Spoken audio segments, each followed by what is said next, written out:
Boa noite, meus irmãos. É sempre uma grande satisfação a gente fazer comentários acerca da nossa doutrina para a Sociedade Paulo de Tarso.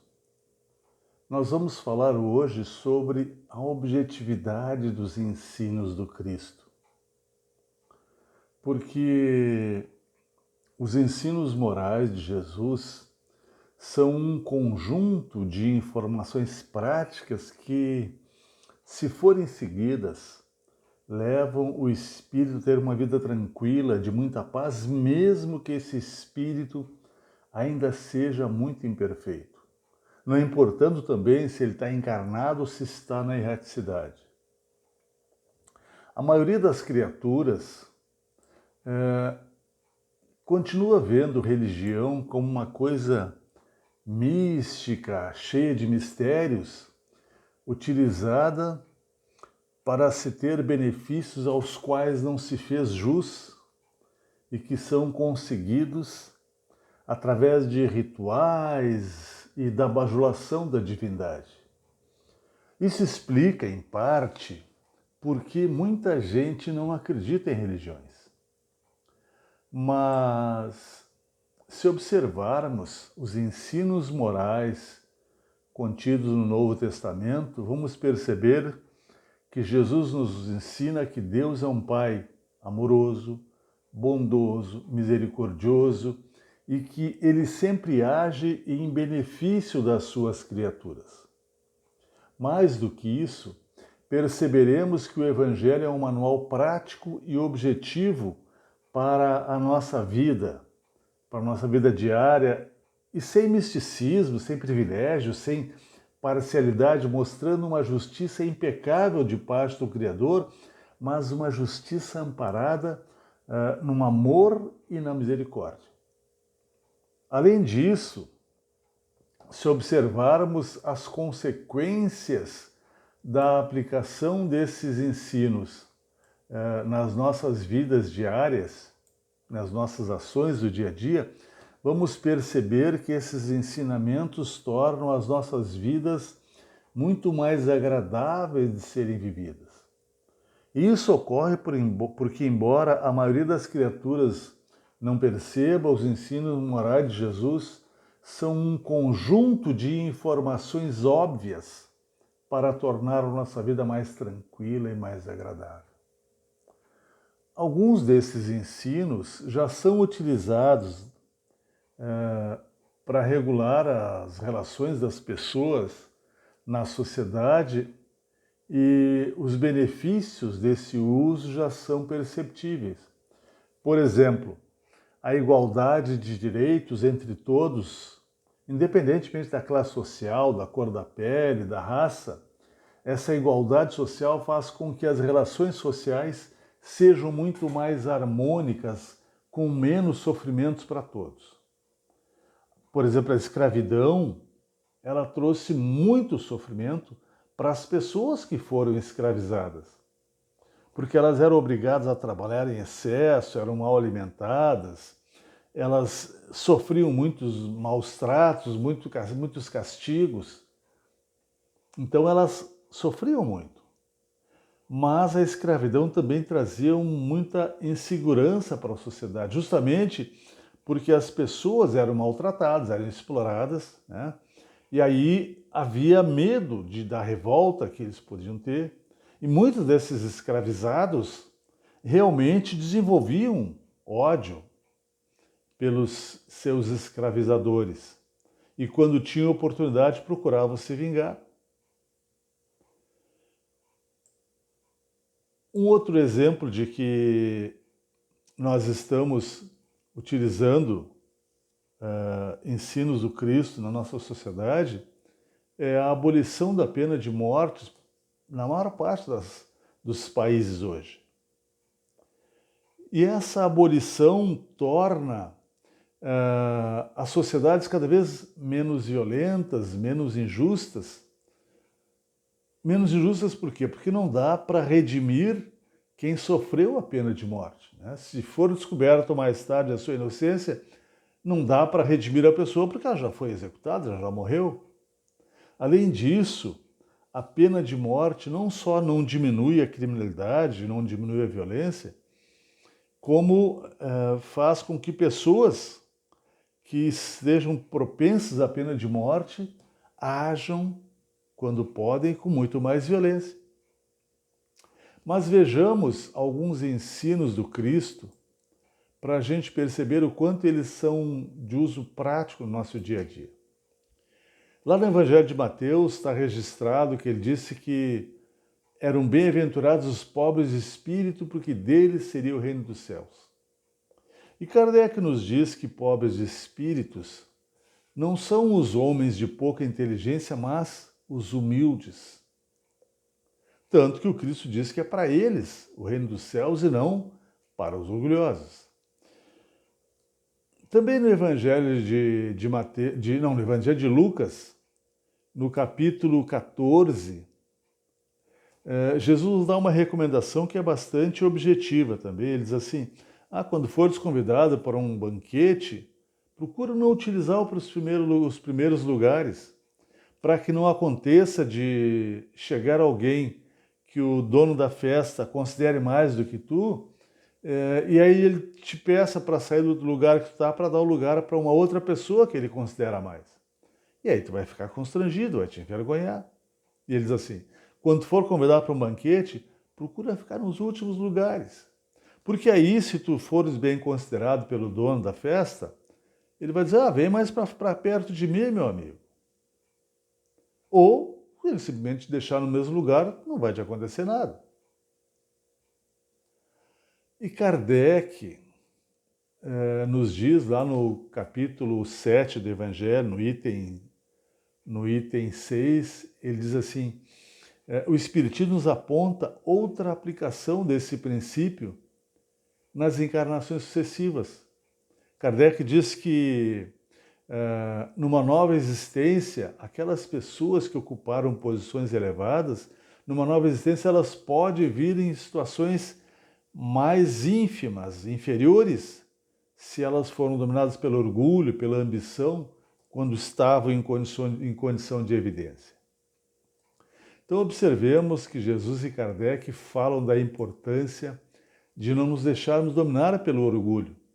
E o orgulho é o principal adversário da nossa felicidade, e ao mesmo tempo a principal causa dos nossos problemas, dos nossos sofrimentos. Porque sempre que nós agimos sob o comando do orgulho, acabamos criando atritos e sofrimentos para nós e para os nossos irmãos. No trânsito, por exemplo, quando um motorista faz alguma coisa que o outro não gosta, e aí os dois param os carros, discutem, né? Às vezes se ofendem, às vezes partem para agressão física. Quem é que está comandando esses motoristas nesse momento? É o orgulho. Na nossa casa ou no nosso local de trabalho, em outro lugar qualquer, quando nos irritamos porque alguém falou ou fez alguma coisa que não gostamos, por que isso ocorre? Porque nos deixamos dominar pelo orgulho. Por isso Jesus foi insistente nos dizendo que deveríamos ser humildes. Ele sabia que cada vez que o orgulho nos domina, isso nos traz problemas, nos traz dificuldades, nos traz sofrimentos. Mas ele diz mais, lá no capítulo 5 do Evangelho de Mateus ainda, ele diz assim: bem-aventurados os brandos, porque possuirão a terra. Bem-aventurados os pacíficos, porque serão chamados filhos de Deus. Essas palavras até parecem um contrassenso, porque o Cristo mesmo disse que o seu reino não é deste mundo. Então ele diz: como é que eles vão possuir a terra? Mas não podemos esquecer que ainda deveremos viver muito, muito tempo na Terra, evoluindo. E quando a Terra se tornar um planeta de regeneração, aqueles que não forem brandos e pacíficos não vão continuar aqui. Terão que ser removidos para um planeta análogo às suas condições morais, né? Então, os brandos e pacíficos possuirão a Terra. Irão continuar aqui quando a Terra se tornar um mundo de regeneração. Que mais diz o Cristo? Quem se puser em cólera contra seu irmão merecerá ser condenado no juízo. Aquele que disser a seu irmão raca será condenado pelo conselho. Aquele que disser és louco será condenado ao fogo do inferno. E Kardec diz que por essas palavras Jesus faz da brandura, da moderação, da mansuetude uma lei. Então ele condena a violência, condena a cólera e até mesmo toda expressão descortês que se possa usar para com os semelhantes. E ele esclarece que raca era uma palavra que os hebreus utilizavam e que significava pessoa que não valia nada. Se pronunciar virando o rosto para o lado e cuspindo, né? Para dizer que a pessoa não tinha importância, era alguém que não valia nada. Mas essas palavras encerram um ensinamento muito importante. A cortesia, a gentileza, o respeito ao próximo são de extrema importância nas relações interpessoais. E são atitudes mais necessárias ainda com relação às pessoas de menor condição social, de menor condição financeira, ou de menor condição cultural, ou qualquer outra condição que possa constranger alguém. Todas as pessoas, independentemente da sua situação, merecem ser bem tratadas, mas que aquelas que têm uma condição social, financeira ou cultural que possa lhes trazer algum constrangimento, essas precisam ser tratadas com maior consideração ainda. Por exemplo, aquela pessoa que faz a faxina na minha casa, ela deve ser tratada por mim com a máxima consideração, com o máximo respeito, porque embora ela não seja um espírito inferior a mim, e ela não é, né? Ela está no momento numa posição social ou financeira inferior à minha. E é minha obrigação não só respeitá-la, mas tratá-la com toda a consideração, como nós normalmente fazemos com aqueles que estão socialmente acima de nós. E não esqueçamos, essa pessoa que está social, culturalmente ou financeiramente abaixo de nós, ela pode ser um espírito muito superior a nós. Lá no capítulo 13 do Evangelho, Irmã Rosália diz que encontrou no mundo espiritual, está lá nas instruções dos espíritos, e esse espírito, Irmã Rosália, diz que encontrou no mundo espiritual um dos pobres que ela costumava auxiliar quando estava aqui na Terra. E ela diz assim, agora sou eu que preciso pedir ajuda para ele. Vejam, era uma pessoa que às vezes não tinha nem o que comer aqui na Terra. Ninguém dava importância. Lá é um espírito de grande envergadura, porque Irmã Rosália não era um espírito qualquer. Aqui encarnada já fazia o bem, se preocupava em auxiliar os semelhantes. E mesmo assim lá, aquele ex-mendigo está acima dela. Nós temos aqui uma forma errada de considerar as pessoas. Aqui se valoriza muito a condição social, a beleza, o poder financeiro. Mas o que importa mesmo é como nós somos interiormente. Mas como nenhum de nós tem condição de avaliar ninguém, de julgar ninguém, nós temos mesmo que tratar as pessoas como nós gostamos de ser tratados. E o respeito, a gentileza, nós devemos utilizar no trato com todas as pessoas com as quais nos relacionamos. Temos que ser não só pacientes, compreensivos, tolerantes, mas gentis, afáveis. Isso não é apenas uma obrigação, mas uma necessidade nossa, porque assim nós estaremos tornando mais harmonioso, mais agradável o nosso convívio com os nossos irmãos. Mas vejamos o que mais o Cristo nos ensinou. Se perdoardes aos homens as faltas que cometerem contra vós, também vosso Pai Celestial vos perdoará os pecados. Mas, se não perdoardes os homens quando vos têm ofendido, vosso Pai Celestial também não vos perdoará os pecados. E mais, Kardec diz assim, ai daquele que diz nunca perdoarei. Esse, se não for condenado pelos homens, será condenado por Deus. Com que direito, diz Kardec, ele reclamaria o perdão das suas próprias faltas se não perdoa as faltas dos outros? Jesus nos ensina que a misericórdia não deve ter limites quando diz que cada um perdoe seu irmão, não 7 vezes, mas 70 vezes 7 vezes. Então essa questão também é fundamental nas nossas vidas. E não perdoar não só pode aumentar os riscos de atritos e de tornar um atrito uma coisa mais séria, como também aquele que não perdoa sofre intimamente as consequências do ato de não perdoar. A pessoa fica perturbada, se sente ofendida, prejudicada, ou seja, não perdoar nos faz sofrer mais ainda psicologicamente. Mas não é só isso. Quem cultiva mágoas e ressentimentos fica predisposto a uma série de doenças físicas, desde uma simples indisposição orgânica, passando pelo aumento da pressão arterial, podendo sofrer problemas hepáticos, renais, gástricos, entupimento de artérias e veias, com consequentes problemas cardíacos, podendo ter AVCs, infarto do miocárdio. E a pessoa pode até mesmo desenvolver vários tipos de cânceres. Então, perdoar não é uma coisa que os nossos irmãos precisam que nós fazemos, é uma coisa que nós precisamos fazer. Não é o ofensor que precisa do perdão. Porque perdoado ou não pelo ofendido, o ofensor vai enfrentar as consequências da ofensa que ele praticou. Mas o ofendido, enquanto não consegue perdoar, sofre as consequências por não perdoar. E ele as sofre de forma psicológica e também fisicamente.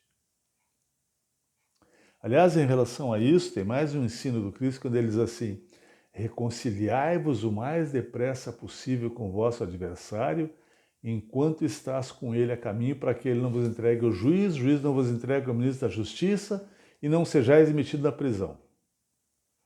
Portanto, quando fores depor o vosso oferenda no altar, se lembrares que o vosso irmão tem alguma coisa contra vós, deixai a vossa dádiva junto do altar e ide reconciliar-vos com o vosso irmão. Depois, então, voltai e oferecei.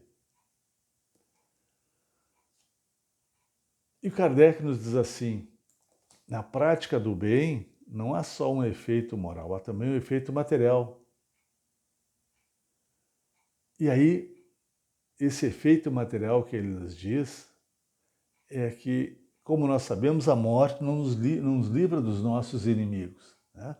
E que os espíritos vingativos perseguem, diz ele, com o seu ódio, no além-túmulo aqueles contra os quais guarda rancor. E diz assim: nesse fato reside a causa da maioria dos casos de obsessão, sobretudo os que apresentam certa gravidade, como a subjugação e a possessão. Então, os problemas decorrentes da não reconciliação com os adversários são mais conhecidos pelos espíritas do que pelos adeptos de outras religiões. Quantos sofrimentos as criaturas enfrentam por não seguirem essa recomendação do nosso mestre? Quando eu falo a respeito de obsessão, eu sempre costumo lembrar um caso que ocorreu na casa que eu frequento, isso já faz umas 2 décadas mais ou menos, em que esse problema, o problema que ocorreu entre o encarnado no momento e o desencarnado, remontava ao ano 800. E de lá para cá eles vinham se digladiando sempre. O que estava desencarnado obsidiava o encarnado, depois os papéis se invertiam e continuava a obsessão de um para o outro, depois de outro para um. 1.200 anos de sofrimento. E ainda não estava na hora de terminar, porque nem o desencarnado queria perdoar o encarnado, e nem o encarnado perdoava o desencarnado que o estava prejudicando no momento. Ele se achava vítima. Emmanuel nos diz que na contabilidade divina não existe o algoz integral nem a vítima integral. Quando nós nos achamos vítima de alguém ou de alguma coisa, é porque as nossas atitudes do momento ou anteriores permitiram que aquela coisa que a gente não queria que acontecesse, aconteceu. Ou permitiram que a pessoa que queria nos prejudicar, nos prejudicasse. Porque se Deus é justo, Ele não permitiria jamais que algum de nós sofresse algum tipo de injustiça. Mas tem mais um ensinamento do Cristo. Quando perguntaram para ele qual era o maior mandamento da lei de Deus, ele disse: amarás o Senhor teu Deus de todo o teu coração, de toda a tua alma, de todo o teu espírito. Este é o maior e o primeiro mandamento, mas tem um outro semelhante. Amarás o teu próximo como a ti mesmo. Toda a lei e os profetas se acham contidos nesses dois mandamentos, diz ele.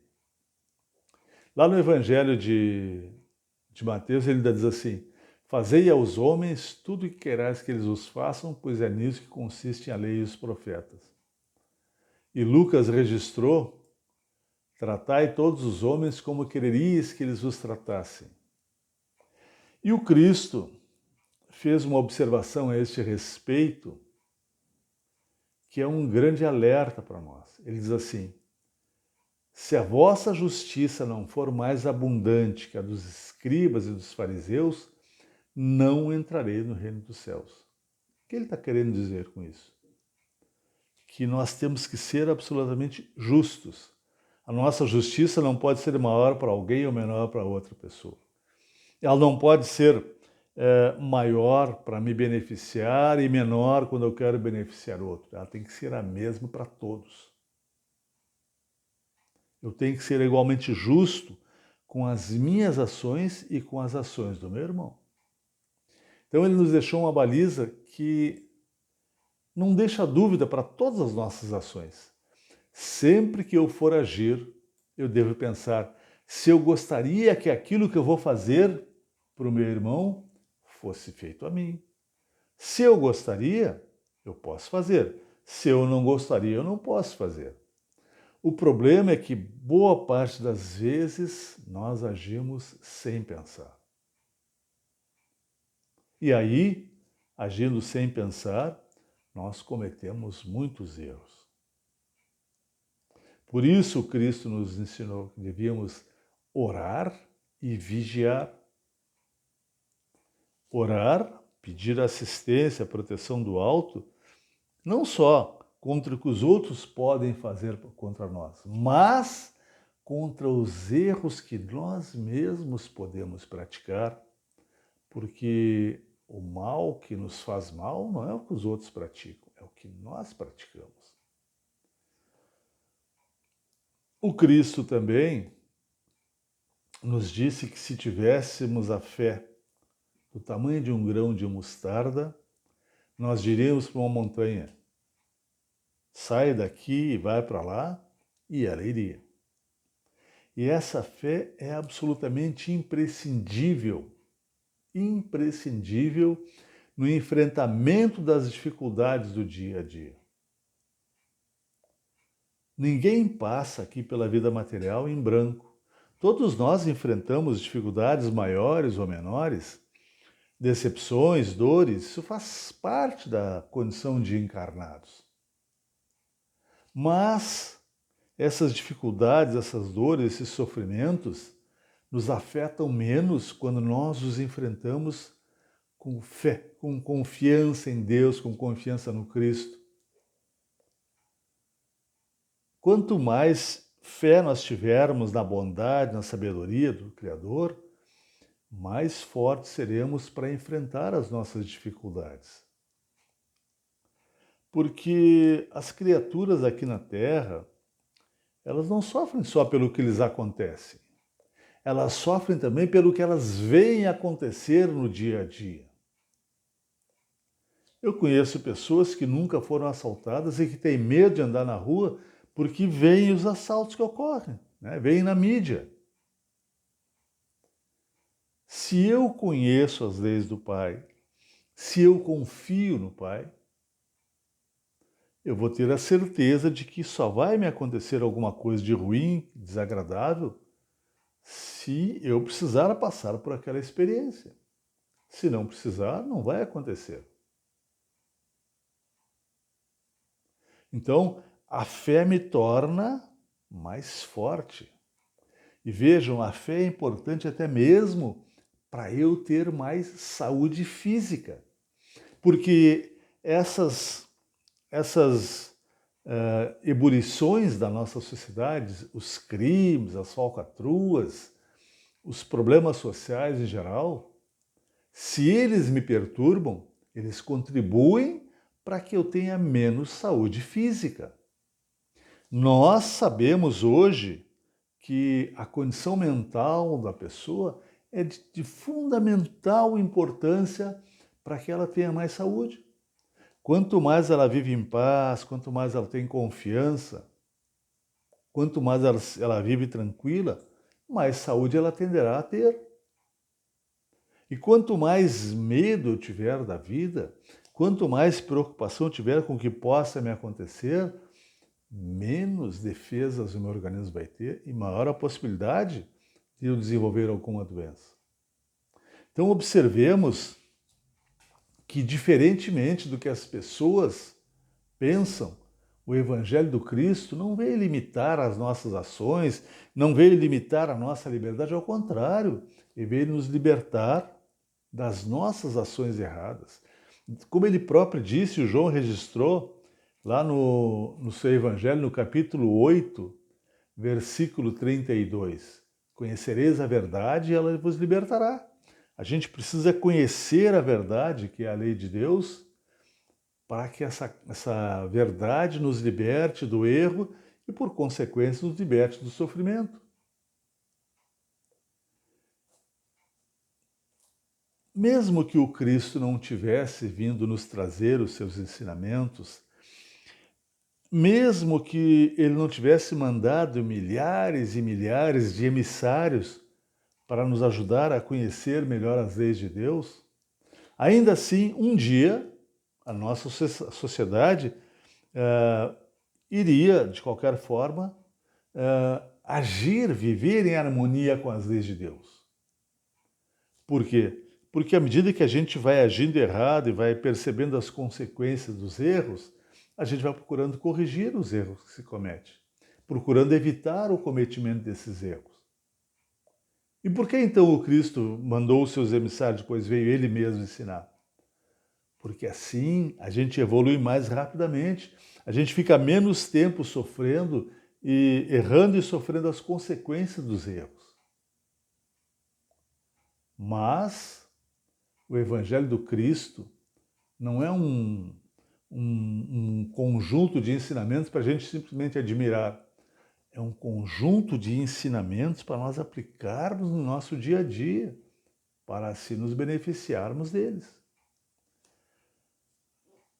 Esperamos que a gente tenha sido úteis com essas considerações, que os nossos benfeitores espirituais nos auxiliem a compreender cada vez melhor os ensinos do Cristo, compreender melhor as leis de Deus, e porque assim nós estaremos cada vez construindo para nós mesmos uma vida de mais paz.